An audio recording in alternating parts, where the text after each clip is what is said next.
Outsourcing tends to have a bad reputation as being low quality. Partner Hero's value-based approach raises the bar for the outsourcing industry by investing in employee empowerment and career growth, paying above-market salaries, and maintaining a focus on quality and performance. They're more than a service provider. They're also a thought partner for the startups they serve. It's simple. Brands that care about quality customer experience choose Partner Hero.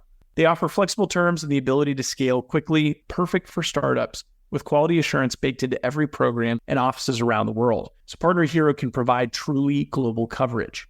Outsourcing has long been available mainly to big businesses, but Partner Hero is challenging business as usual by bringing the benefits of outsourcing to businesses of all sizes with short, flexible contracts and fast ramp-up times. 10 years ago, when we were launching the Action Catalyst, we could have used a few extra hands to help us scale quickly, even if it was just for a short while.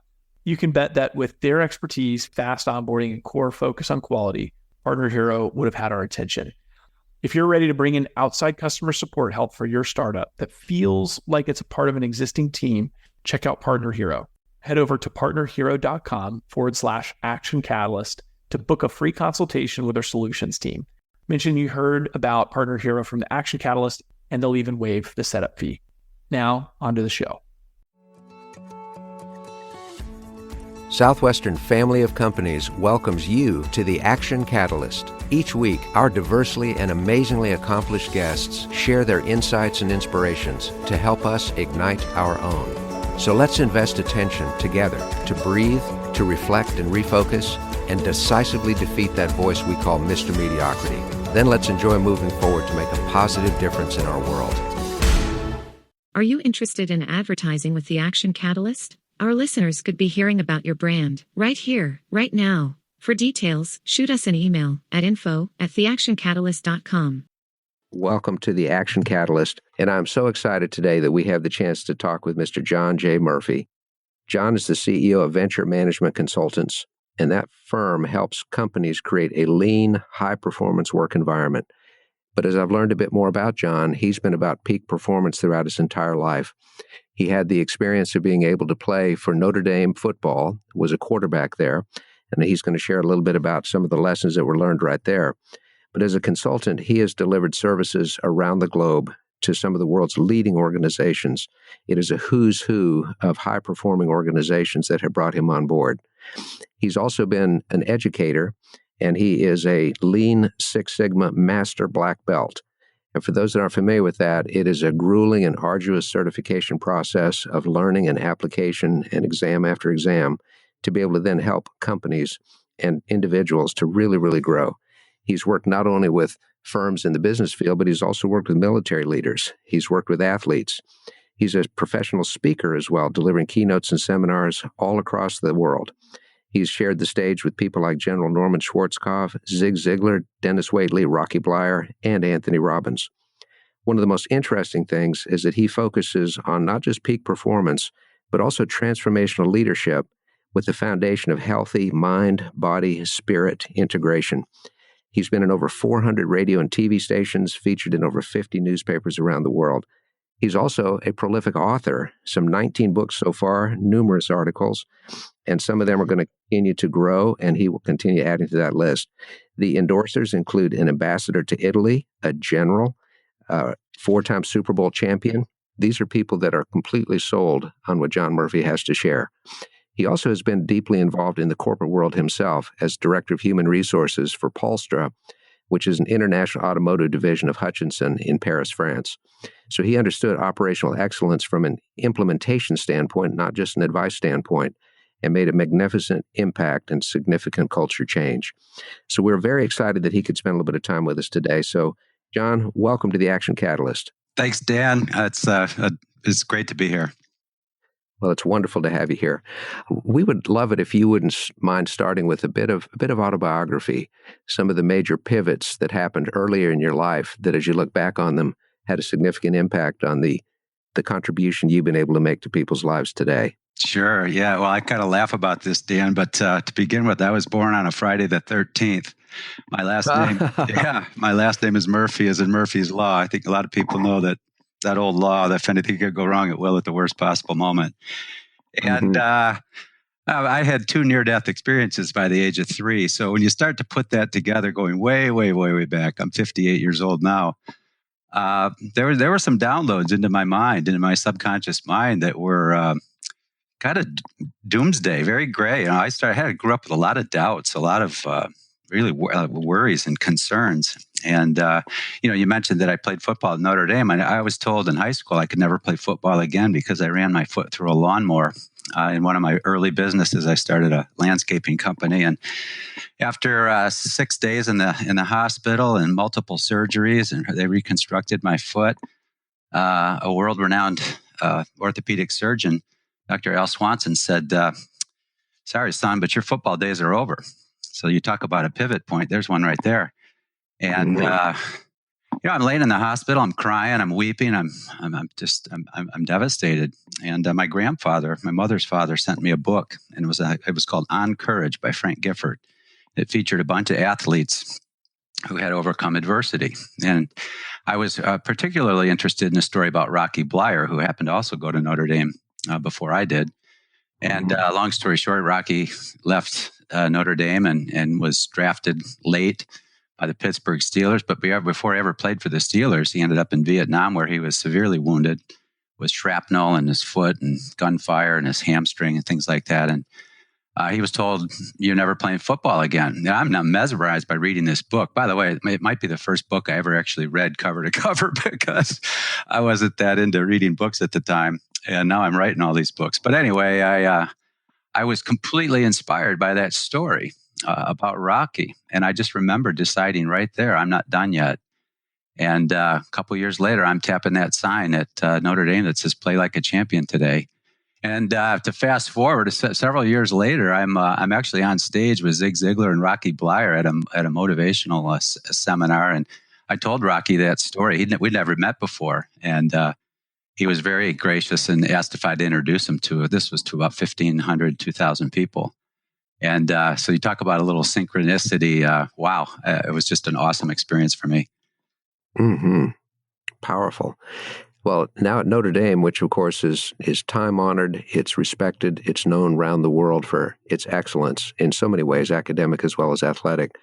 What were some of the lessons that you learned from those amazing coaches and others that were around you, and how did that help after that move into the business world?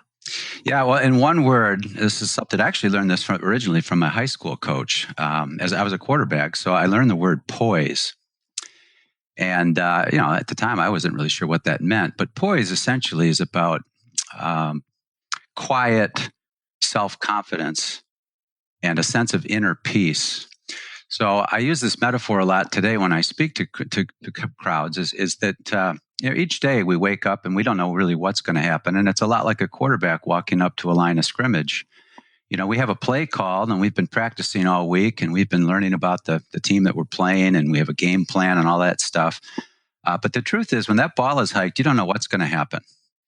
And that's really a metaphor for life, I've discovered, is that we don't know what's going to happen from day to day. So how do we approach the day? Do we approach it with poise? Do we approach it with grace? Do we approach it with humility and an open mind and an ability to pivot and improvise and adapt? Of course, in football, we call that scrambling, run for your life. But if we can't make adjustments during the day and during the business cycle, if you will, because I've started several businesses, and I've heard your past guests talk about zigzagging and things like that. So we have to be able to improvise and adjust, because the world's uncertain, especially today, and we've got to learn to be creative, and we've got to be certainly able to work as a team. I've written quite a few books about teamwork. But boy, if we try to approach it by ourselves and with a know-it-all, I can figure this out, I can do it, kind of ego approach, we're doomed. It really takes a team effort. It takes an open mind to be creative and to be able to act with poise and grace and humility. Mm-hmm. Well, adjusting and improvising is not the same as just randomly going in a million directions at once. You must have some kind of anchors that you keep in mind when a situation has sort of blown up in your face and you're having to get creative. Oh, absolutely. Vision is one of the first things I talk to my clients about is what is your shared vision? Is it shared to begin with? Because a lot of times people see different pictures, if you will, of the future. But when we have a shared vision, it's a lot like shining sunlight through a magnifying glass. We can start a fire. When we have a shared vision and we've got a capable, competent team all focusing on one thing, this is what we're going to do. This is where we're going to be a year from now, 2 years from now, 5 years from now. That creates tremendous power and energy. So you've got to have that vision. You can't have a scattered mind, so to speak, where you're thinking about 1,000 things at once, like you said, but you've got to have a very clear vision. And then you've got to have a strategy on how to manifest that vision. How do we turn that vision into a reality? And so what steps do we need to take, and how do all the points fit together and connect, and how do we connect the dots? And then we get into the tactics, of course. But a lot of problems that companies have and entrepreneurs have is they get so caught up in the weeds, so to speak, in the tactics that the strategy isn't any good and the vision isn't clear. So it's very important, that the vision is clear, that there's a very competent strategy that pieces everything together intelligently. And then there's tactical execution and operational excellence, the things we have to do to make sure that, that we dot the I's and cross the T's, et cetera. Right. So true. Now, along this path, John, you talk a lot about the mind, body, spirit, health, and how important it is that those all be working in synchronization. Can you share a little bit about how you came to that realization and some practical things that you apply in your own personal life to work with mind, body, spirit appropriately? Sure. Yeah. Well, I grew up in the Catholic faith, and went up through a Catholic university. But I was very curious about what's beyond. What's beyond that? What's beneath some of these teachings? So I started studying the Buddha, and I studied a lot with Lao Tzu and the Tao Te Ching, and I was very interested in one word, in the word flow, because that's what the Tao is all about. The Tao, spelled Tao, the Tao is all about flow. There's a great current of life flowing through us and through the world, and when we get in harmony with that flow, I like to say, let go to let flow. And we get out of our own way, so to speak, because we tend to get in our own way. And we let go of that ego, that idea of separation. And, I know it all and I'm in control. Control is really nothing but an illusion. So we have to be very conscious of what we can actually control, if anything, and what's beyond that. And we get into harmony with flow. We get in harmony and balance with the Tao. Amazing things happen. And so I've leveraged that throughout my career. I teach it now. And in fact, the British Parliament's teaching meditation techniques. I know, Dan, that your wife teaches yoga. Google's got the Search Inside Yourself initiative, which is very about mindful leadership. And so mindful leadership is becoming increasingly important, especially as the world seems to get more stressed. And I'm out in front of that. I wrote a book a few years ago called Zentrepreneur. What do you get when you combine Zen with action and entrepreneurship? That whole mind-body experience. So I think it's very important that we be mindful. And another word for mindfulness is self-awareness. But self-awareness can mean one of two things: small s self, ego, or capital S self, spirit. So, we use the word inspiration a lot. And what does that really mean? When we are in spirit, when we are inspired, we're fearless. We're free. We feel amazing. Nothing concerns us, whether it's a relationship with somebody that we're inspired about, or it's a passionate business idea. But you could actually feel the flow coming through us. And you talk about going through brick walls and things like that. That's what inspiration is all about. And it's very different than motivation. A lot of people talk about motivation, but motivation is really more about external factors that we want. We're motivated by a paycheck, or we're motivated by a job title, or we're going to get a better house or a better car. That's motivation. But inspiration comes from within us. It's the reason we're here on the planet. And it's some might refer to it as a calling. That's why I went into my business 30 years ago to begin with. It was more a calling. It didn't make any logical sense at all at the time, quite honestly. It's what led me into writing and teaching and speaking to groups around the world. It's a calling. It's a way for me to share the gifts I've been given with the world to make it a better place. And at the end of the day, that's why we're all here. Well, ideally, that's why we're all here, right? It is why we're all here. It is why we're here. There's no question about it. Well, when I say ideally, it's difficult for some people to really think that through when they're caught up in the day-to-day. Exactly. Too many bills, too much pressure, relationships falling apart. Yep. How would you advise somebody that has got multiple pressures on them at the same time, and yet they want to fulfill a life vision, they want to be a difference maker in the world, but the weeds are so high, the thorns are so sharp? What are some initial steps, some sort of 1, 2, 3s you'd advise people to take? Well, I wrote a book called Beyond Doubt, 4 Steps to Inner Peace. And the 4 steps are let be, let go, let see, and let flow. The let be phase is be mindful, be present.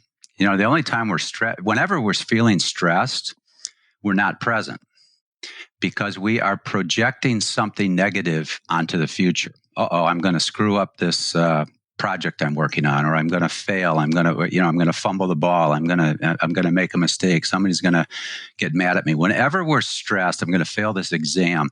Whenever we're stressed, we're projecting something negative, and it's all about assumptions. Why would you assume that you're going to fail? If you're going to assume anything, why don't you assume you're going to be successful? But the subconscious mind, in most cases with people, is so buried with negativity. It's all over us. It's in the media. It's in the news every night. There's drama. So we feed on this negativity, and then it finds its way into the subconscious mind, which runs 95% of our daily life, only 5% of the time, roughly. And this is great research from people like Dr. Bruce Lipton. Only about 5% of the time are we actually present. The mind is jumping around all the time. In fact, on average, we don't stay present for more than about 10 or 11 seconds. And then we're off to what we have to do tomorrow or what happened last week. So step 1, let be, is be present, be mindful, be aware. And I'll tell you a quick story, Dan, and this is a very personal story, but maybe it will help and it makes some sense to some people. About 10 years ago, after a 26-year wonderful marriage, as far as I'm concerned, 4 great kids, my ex-wife decided she wanted to go another way. And it was like getting punched in the stomach. It hurt. And I get served with these papers, and I was blown away. And so I move into this little apartment. I called it my fortress of solitude. And I left a 8,000 square foot mansion with all kinds of toys and things like that. And I'm in this little apartment. And I get a phone call that night. By the way, I'm surrounded all over my living room floor are legal papers, and financial statements and things like this. And, I've got to go through this, legal divorce process. And so I've got all this stuff spread out. And I had every reason in the world to be completely gloomy and doubtful and, what you mentioned before. And instead, I turned on some music and I started dancing. And my phone rang, and it was my older sister. And she said, "What are you doing?" And the first thing that came out of my mouth is, "I'm dancing." She said, "You're dancing? Who are you dancing with?" I said, "Nobody, just me, listening to some great music." I lit a couple of candles, and I was dancing. She goes, "Oh, I wish I could do that." And, she's got some doom and gloom of her own to deal with. We all do. And I said, "Well, you can. Here's what you do. Light a couple of candles, turn some good music on, and dance. Listen, and get into let be, and that's the let go. Let go of all the crap that you're carrying around, all the emotional baggage, and be present." And here's the thing. If you understand the law of attraction, and I know some of your guests have referenced it, the law of attraction is we reap what we sow. Whatever energy we're putting out into the world is what we reap back. So if we're putting out an energy of gloom and misery, it's the old saying, misery loves company. If we're putting out a feeling of lack, I don't have enough money, I don't have a good relationship, I don't like my body, or whatever people are thinking, if they're not conscious and mindful of what they're thinking and they're putting out that energy. By the way, this energy is measurable now. There's a great company out of California called the Heart Math Institute, and they have a software. I use it all the time in some of my lectures. And it measures what's called your heart coherence. If you're putting out a gloomy, miserable vibe, guess what you're calling back into your life? More of the same. So knowing this, and this is the single most important thing I teach my children, knowing the law of attraction, knowing that you reap what you sow, knowing that this isn't some theory, but it's proven science, knowing that you pay darn close attention every single day to the vibe that you put out, because it's coming back. Mm-hmm. So that's hard for some people to swallow, but it's a universal law, and it's extremely powerful. Right. Well, what's really significant about your story, and thank you so much for sharing, because that's an incredibly personal, intimate experience that you went through, is that you took some physical action. You didn't just sit there surrounded by the legal papers and in your thoughts and start brooding even more deeply. Physical action, because that does so much to help unleash the proper sense of emotion. So dancing, listening to music, lighting the candle, something that you could control very directly. Very impressive. Exactly, and that's what's meant by being mindful and present and making choices.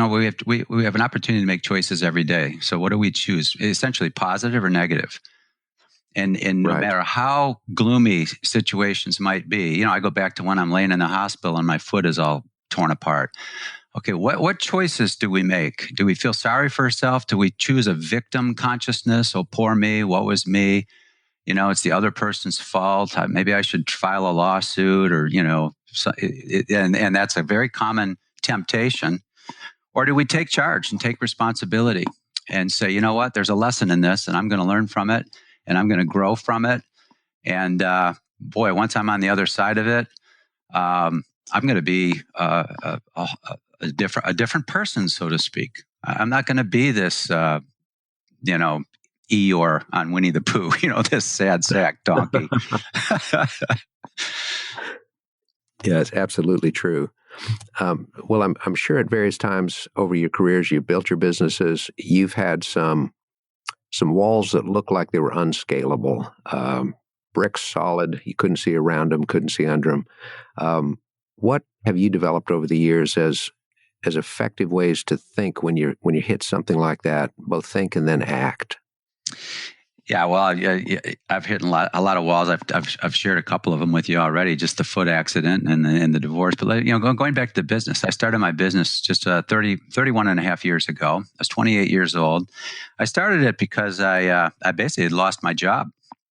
The company I was working for was sold, and there were a number of senior level people given exit papers. And I had a reasonable severance, but it didn't give me a whole lot of time. I'm 28 years old. My wife is pregnant with our second child. We don't have a whole lot of money in savings, so it was certainly not the best time to start a business from scratch. But like I said, it was almost like a calling. It was something that I was just my intuition was saying, you need to do this. And so I started this company with two other guys, two other investors. Both of them left within 6 months. So that's a pretty solid brick wall. And I didn't know quite what to do. So do I just throw in the chips, fold them, so to speak, or do I pivot? And I know you love to use that word pivot. And I chose to pivot.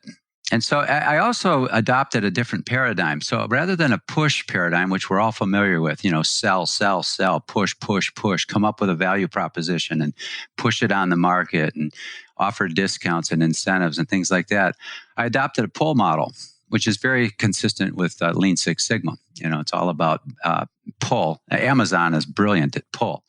And I've been supplying Amazon since the 80s with books.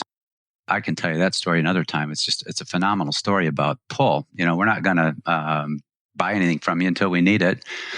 And so I started to think about, well, how do I get, instead of me knocking on my customers' doors, how do I get them to knock on mine? And so I created a seminar, and I offered this seminar initially at a local university. And it was just a little half-day seminar on pulling together and motivating people. And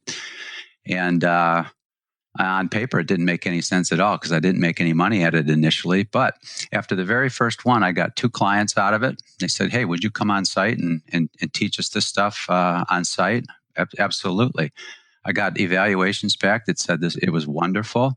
But meanwhile, I'd asked a university professor, a friend of mine that worked for the school, to sit in on it if she would and give me feedback.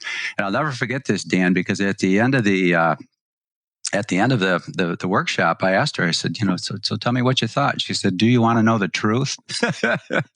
When somebody responds to that, you're like, uh-oh, this could hurt, another brick wall. And she said, she gave me some very constructive feedback, but I was used to a lecture approach because that's what I'd learned at university. And that's what, I was always lectured to by parents and teachers and professors and whatnot. So essentially it was a half a day lecture. And she said, I think you can make it a lot more interactive. And she suggested I go to a seminar over in Chicago, which cost, $400 or $500 at the time. This is back in 1988. And I didn't have that kind of money and, to travel to Chicago. But you know what I did? And by the way, the point of this is that I could have said, you know what, I really don't need that advice, because I got 2 clients out of this and I got good scores and I have all these reasons to believe I did a really good job. And, let the ego kind of interfere, get in my own way, so to speak. But instead, I said, you know what? Maybe I should try to attend this. And by the way, I went to it and I learned some fascinating things, and it put me in a whole different level of consulting and teaching.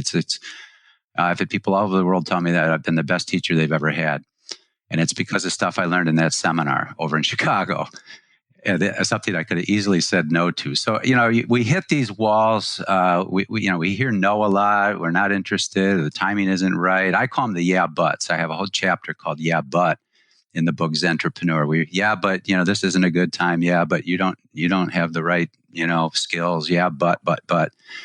And overcoming that resistance, overcoming that negativity, and getting back into that positive flow, getting back into the Tao, if you will, is what. It's what I would say is, if there's one secret to success, that's what it is for me. Mm-hmm. Well, it sounds also, John, like it's characterized by keeping the vision in mind and gradually moving toward it, even if it's just one step at a time. But also coachability, to take the advice of somebody despite the fact that you had 1-2 clients out of that event, because you truly wanted to be able to deliver a better service, and then that investment in yourself. Absolutely.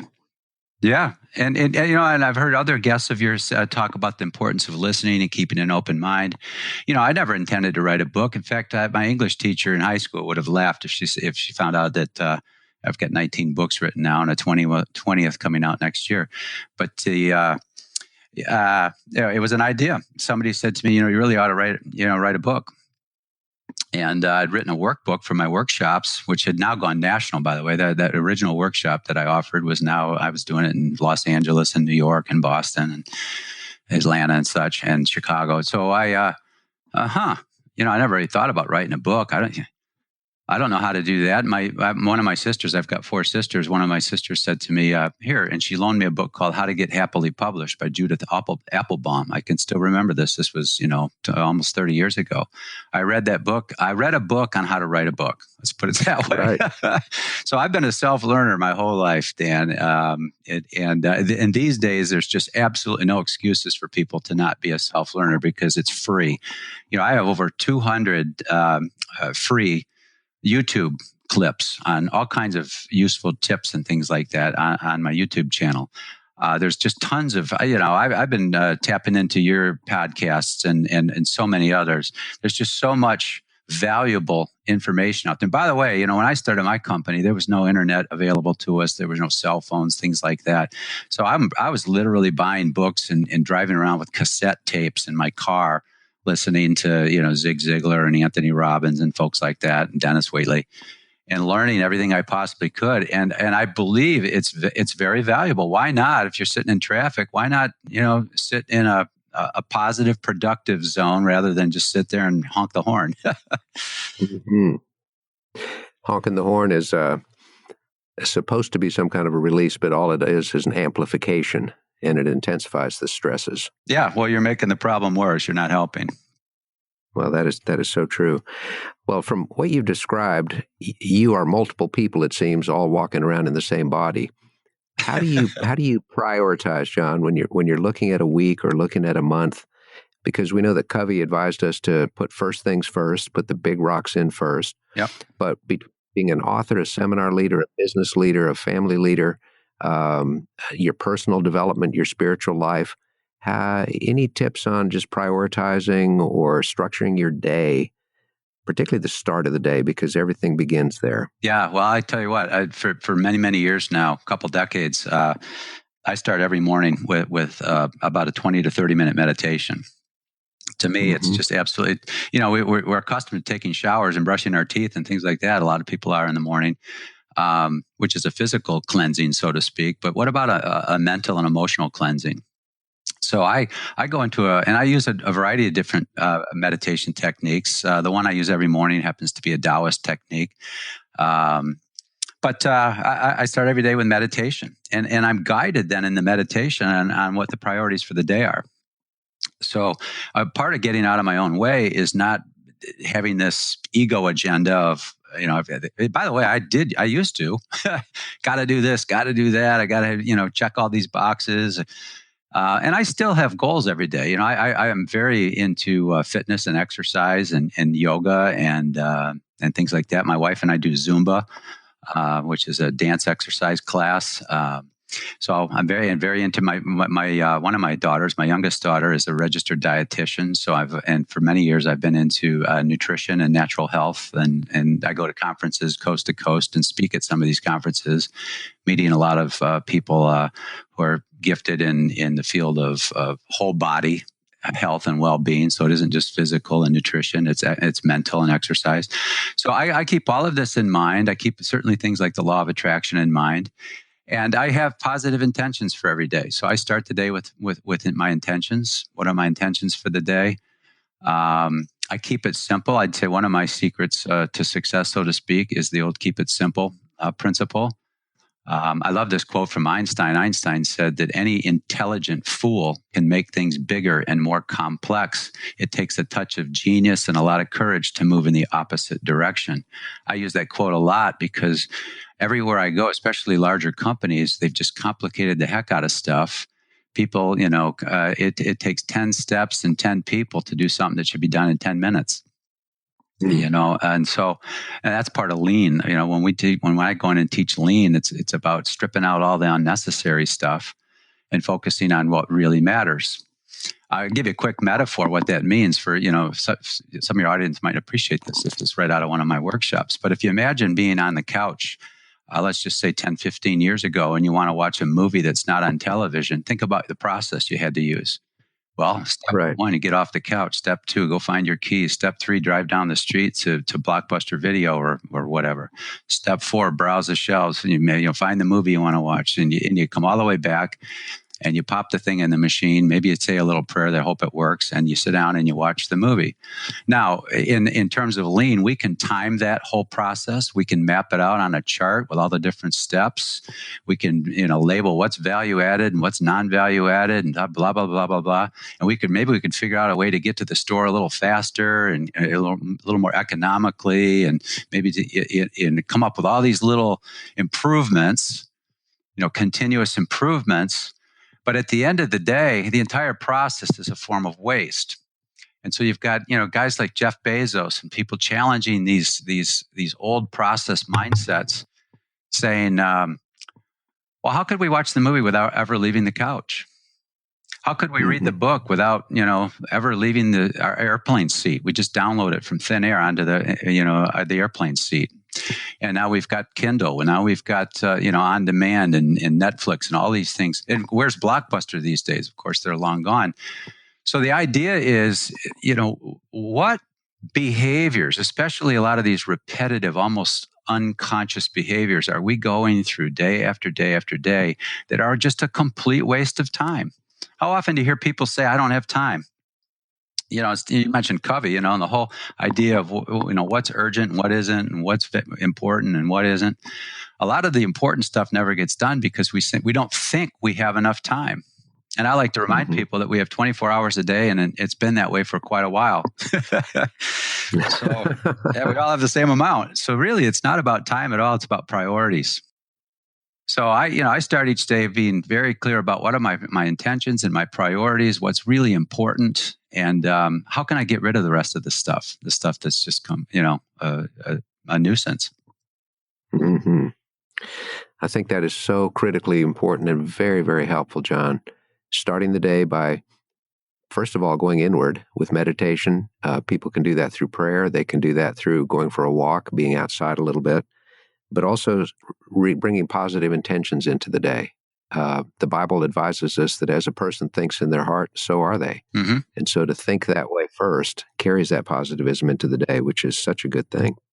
Yeah, well, there's a wonderful little model, and I use this in one of my workshops. It's if you think about the 7 chakras of the body, the 7 energy centers, and there's ancient wisdom about this, the 7 chakras. There's 3 upper chakras, 3 lower chakras, and a center chakra, which is your heart chakra. The 3 upper chakras are basically your thinking, and the 3 lower ones are essentially your emotions, and the heart chakra is basically your feeling, the vibe that you put out. So when we combine our logic, our thinking, our reasoning with the emotions that are driving those thoughts, essentially there's 2 basic emotions. There's love and there's fear.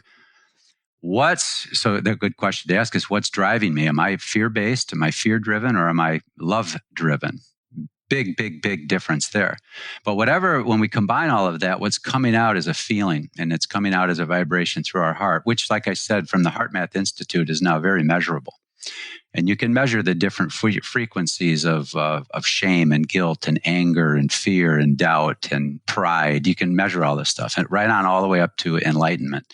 Great work by Dr. David Hawkins, the late David Hawkins, has done some great work on something called the map of consciousness. But if you understand that every feeling you emit has an energetic frequency to it, and that you're going to attract people into your life, you're going to attract situations into your life, jobs, clients, customers. By the way, there's going to be some who run from you because think of it this way, Dan. You sit in your car and you turn the radio on, and there's a song playing that you just can't stand, a certain genre that's just not your vibe. So you turn the channel to something that's more suitable to you. Guess what? What you're listening to and what you really relate well to, somebody else doesn't like. And what they like, you don't like. So there's just 2 different frequencies. So one of the secrets, if you will, that I believe is so important is that when you know what frequency you want to be at the deepest level, I want to, so when I talk about positive intentions, I get up every day. I want to be loving and kind and compassionate and helpful. I want to focus on making the world a better place, whether that's a grocery clerk, at the store, or a bank teller, or it's the mail person. It doesn't matter. Every single person I'm going to come in contact with today is I'm going to do what I can to put a smile on their face. If that's your intention for the day, and that's the vibe you put out, just watch what unfolds. It's remarkable. Well, what unfolds is eventually a very small ripple that can grow into a wave, and then eventually a tsunami of good feeling. It's all about paying forward and modeling it from the very beginning. Yeah, and it's right back to the great line from Gandhi, which is, be the change you want to see in the world. Don't plan for tomorrow. Well, tomorrow I'll be that, or next week I'm going to build that into my 2019 plan. Be it right now. Absolutely right. I go to companies, and some of these are gigantic companies, and they hire me to come in and help change culture, which is the way we do things around here, which is also synonymous with the way we see things and the way we think and the way we just process things, the way we solve problems. So I'm brought in to change culture, and it's usually to take a really complicated, dysfunctional, slow culture that's just grown, like Einstein set up, into insanity, into a lean, high performance type, where things just really flow. So now we can watch the movie without leaving our couch, rather than going through umpteen steps that don't add any value whatsoever. So, I'm asked to go in and do this. And, a lot of people initially see it as something to be afraid of. Mm-hmm. But when they start participating in what are called Kaizen events, Kaizen is a Japanese term. It's actually 2 words made into one. Kai, which is to take apart and make new, and Zen, which is to, think health, well-being, positive, balance, harmony. So when you when you do a Kaizen, you're taking a process apart, like that little example I gave you, just watching a movie, map it, take it apart, dissect it, analyze it, put it back together again in a much more innovative, creative, flowing type way. That takes a week, not years. Some of these big companies, it takes you years and years and years to change culture. Give me a week. Now, I'm not saying you change the entire corporate culture in a week, But it's modeling Gandhi's line, be the change. So we change culture, whether it's a small company or a large company, by immediately modeling the new behavior, whatever it is we want. We don't plan it for, the year 2023 because we think it's going to take that long. That's just a belief. That's just a paradigm. Let's start changing it right now. I remember, I won't mention the company by name, but this is one of the largest companies in the United States. And I went in and I did an executive training session for like the top 12 people. And then I said, downstairs, we're running a Kaizen event. I'd like you to come down and take a look at what's going on. But a couple of rules. Number one, they're not going to give you a chair to sit down in. Number two, they're not going to show you a single PowerPoint. Okay. Number three, you cannot interrupt them for 20 minutes. You've got to keep your mouth shut for 20 minutes while they tell you the story. Number four, they're going to give you facts and data that's indisputable. So if you want to challenge anything they tell you, you have to have facts and data to dispute it. Boy, that really shuts a lot of people up. I'll tell you what. So they went down there, and later on, the CEO of this company said to me, I was blown away. In fact, he went and got a couple of board members to come to visit and see what we were doing. Because all over the walls were maps and charts and graphs of how screwed up things were currently being done. And the team was coming up with better ways to lean out a bunch of non-value added activity and steps and waste and delays and duplications and complexities that weren't necessary. And but immediately the senior team felt a difference because that's not the way we typically approach problems in this company. We sit down and we sit in meetings. We look at 100 PowerPoints and we talk about, okay, well, we'll meet again next week and we'll talk about it some more. And meanwhile, so-and-so is going to go get some more data. And no, we're going to be the change. Mm-hmm. Start at the top, be the change, act it and show it, because people respond to what they see, particularly from leadership. And unfortunately, they tend to do much more of what we do wrong and then much less of what we do right. So we better do a whole lot right. Yeah, that's right. And a lot of people have a misconception of change. How often have you heard, Dan, that people say, oh, yeah, people naturally resist change? Yeah, I hear that all the time. The truth is, no, they don't. Right. You're changing right now without even trying. Your body is changing. We change our minds. Human beings are designed for change. We're constantly changing. Try not growing old.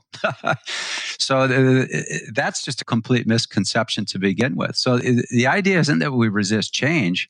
If anything, we resist pain. We resist things that we think are going to hurt. And that's just instinctive. So what if the change is going to be positive? What if the change is going to feel good? What if the change is going to make things a lot better around here? Then you talk about motivation and inspiration. Wow. And I think that's what drives every entrepreneur. They're certainly not afraid of change because they're making it. But they're approaching it because they've got a vision of something better. Whatever it is, whatever it is, we're gonna offer something that makes people's lives better. And that's how do you compete with that? Yeah, it's absolutely fantastic.